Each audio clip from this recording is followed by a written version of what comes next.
Assalamualaikum warahmatullahi wabarakatuh. Selamat pagi adik-adik, bertemu lagi dengan Ibu Nurma Fauziah Fitriani.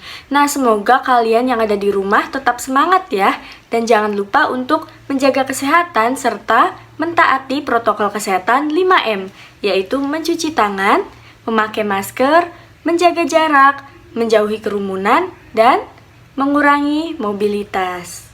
Adik-adik, pada hari ini kita akan belajar mengenai keberagaman Indonesia yang sebelumnya Ibu telah mengirimkan infografik pada WhatsApp Group. Nah, agar kalian lebih memahami, maka kalian harus menyimak penjelasan dari Ibu. Ya, silahkan disimak. Bhinneka Tunggal Ika. Nah, Indonesia sendiri memiliki semboyan yaitu Bhinneka Tunggal Ika yang diambil dari Kitab Sutasoma karangan dari Empu Tantular. Nah, adik-adik, Bhinneka Tunggal Ika ini memiliki arti berbeda-beda tetapi tetap satu tujuan. Maksudnya apa? Maksudnya yaitu kita semua Indonesia itu beragam, berbeda-beda, tetapi semua warga Indonesia itu memiliki satu tujuan, satu cita-cita, yaitu untuk kesejahteraan dan persatuan Indonesia. Ya, lalu kenapa sih Indonesia itu bisa beragam? Nah, mari kita simak bersama-sama. Ya, jadi alasan mengapa Indonesia bisa beragam yaitu adanya faktor dari geografis Indonesia sebagai negara kepulauan, kemudian yang kedua ada faktor migrasi, yang ketiga kondisi alam dan iklim, dan yang keempat adanya faktor dari budaya asing. Maksudnya apa, Bu? Nah, maksud yang pertama, letak geografis Indonesia sebagai negara kepulauan. Karena negara kepulauan itu terpisah-pisah, jadi hubungan antara daerah satu dan daerah lainnya itu sangat sulit. Akhirnya mereka itu kurang adanya komunikasi dan akhirnya mereka menciptakan bahasa, kebudayaan, dan makanan sendiri-sendiri. Ya. Kemudian yang kedua adanya migrasi. Apa sih migrasi itu? Nah, migrasi merupakan perpindahan penduduk. Akibatnya dari perpindahan penduduk ini, dua kebudayaan itu akan bercampur.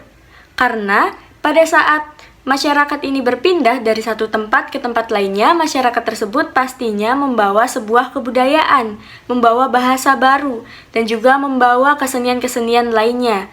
Dan akhirnya mereka ini mengenalkan kesenian mereka kepada wilayah yang mereka tempati tersebut, dan akhirnya muncullah kebudayaan-kebudayaan baru yang menyebabkan Indonesia juga akan beragam.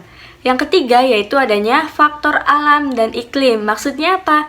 Nah, maksudnya seperti ini ya. Contoh, pada iklim pantai itu kan sangat panas, akhirnya cara berpakaian mereka pun berbeda dengan warga-warga yang berada di daerah pegunungan. Coba bagaimana warga yang berada di daerah pegunungan cara berpakaiannya? Nah, betul kan? Pasti cara berpakaiannya itu menggunakan baju hangat, kemudian rumahnya juga, atap rumahnya dibuat pendek, lalu pekerjaannya juga berbeda. Ya, coba Ibu tanya, misalnya pekerjaan di daerah pantai itu kan adalah seorang nelayan, betul? Nah, kemudian pekerjaan yang ada di daerah pegunungan itu adalah seorang petani sayur misalnya. Itu kan sangat berbeda ya, tergantung kondisi geografisnya. Dan itu juga menyebabkan perbedaan dan keberagaman budaya di Indonesia. Dan yang terakhir adanya pengaruh dari budaya asing. Sebagai contoh, pada wilayah Indonesia bagian timur ya. Misalnya pada Batam. Batam itu kan berbatasan langsung dengan negara Singapura misalnya. Bahasa mereka dan juga cara berpakaian dan mungkin kesehariannya juga ada yang mengikut dari Singapura. Maka dari itu, kebudayaan asing itu bisa mempengaruhi keberagaman dari Indonesia. Lalu, apa saja keragaman di Indonesia? Nah, berikut penjelasannya. Ya, jadi adik-adik, keberagaman di Indonesia yang pertama yaitu adanya beragam wilayah dan juga lingkungan. Sudah kita ketahui bahwa Indonesia sendiri terbagi menjadi 34 provinsi dan juga 34 ibu kota di setiap daerahnya. Nah, dari provinsi dan ibu kota tersebut terbagi lagi menjadi kabupaten, kota, kemudian kelurahan, desa, ya. Jadi sudah terbayangkan sangat banyak sekali warga negara Indonesia tersebut. Lalu terdiri atas lingkungannya yaitu ada dataran tinggi, dataran rendah, kemudian daerah pantai, daerah perkotaan, ya. Karena Indonesia itu sangat kaya akan budaya serta lingkungan alamnya. Yang kedua, adanya perbedaan suku bangsa dan budaya. Suku bangsa di Indonesia tersebut telah kita ketahui ada lebih dari 300 suku bangsa dan juga ada 819 karya budaya. Karya budaya apa saja sih? Nah, karya budaya itu bisa berupa lagu, kemudian kesenian daerah seperti tarian, makanan, bahasa, adat istiadat, dan lain-lain yang membuat Indonesia itu sangat kaya akan budaya dan juga sangat beragam atau majemuk. Kemudian yang ketiga, adanya agama yang berbeda-beda. Nah, agama di Indonesia sendiri telah diakui ada 6 agama. Yang pertama, agama Islam, Kristen, Katolik, Hindu, Buddha, dan yang terakhir ada Konghucu. Nah, tetapi dari perbedaan agama tersebut kita tetap harus saling menghargai.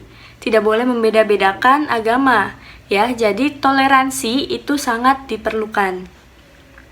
Kemudian yang keempat ada ras atau warna kulit, ya. Jadi ras yang ada di Indonesia itu kebanyakan ada ras negroid yang berkulit hitam dan berambut keriting. Biasanya itu ada di saudara-saudara kita yang berada di Papua. Nah, lalu ada ras Australoid atau yang berkulit sawo matang seperti ibu dan teman-teman semua.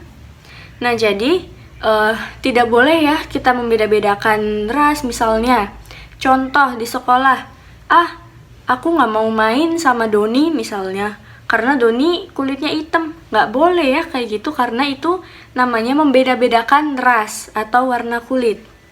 Yang terakhir adanya keragaman golongan. Apa saja golongan tersebut? Yaitu adanya usia, ekonomi, pendidikan, mata pencaharian, dan sebagainya. Keragaman golongan usia, contohnya ada yang usia bayi ya, misalnya 0 sampai 2 tahun, kemudian usia SD 7 sampai 12 tahun, SMP 12 sampai 15 tahun ya, seperti itu. Beragam usianya. Kemudian beragam ekonominya. Ekonomi tersebut ada dari yang kalangan menengah ke bawah, kalangan menengah, dan juga kalangan atas atau biasa kita menyebutnya masyarakat miskin, masyarakat menengah, dan juga masyarakat yang kaya. Lalu ada pendidikannya, golongan pendidikan tadi ya, ada TK, SD, SMP, SMA, hingga mahasiswa atau kuliah seperti ibu.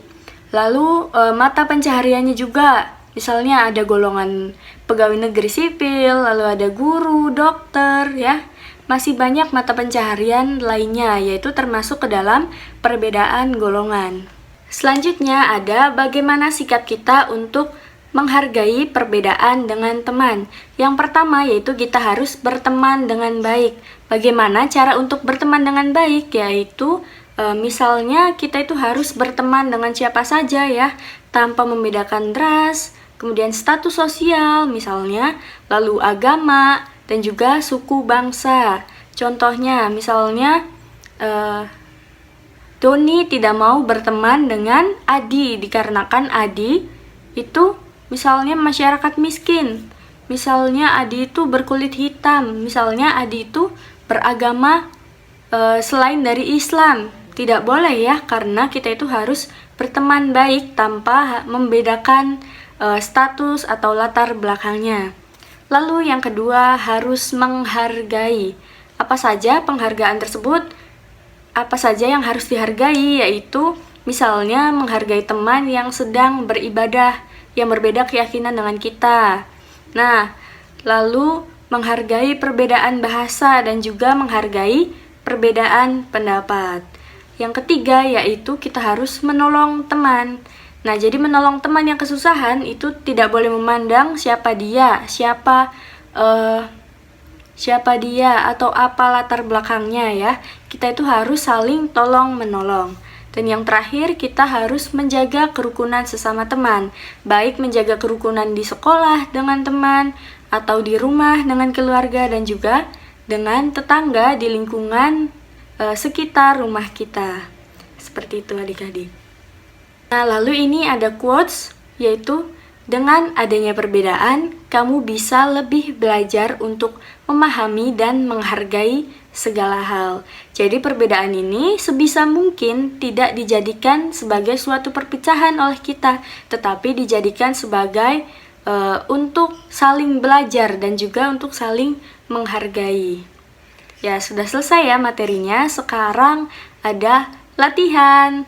Nah, jadi nanti latihan ini kalian tulis di buku latihan kalian, kemudian dikerjakan seperti biasa dan difotokan lewat grup WhatsApp ya, atau lewat PC Ibu.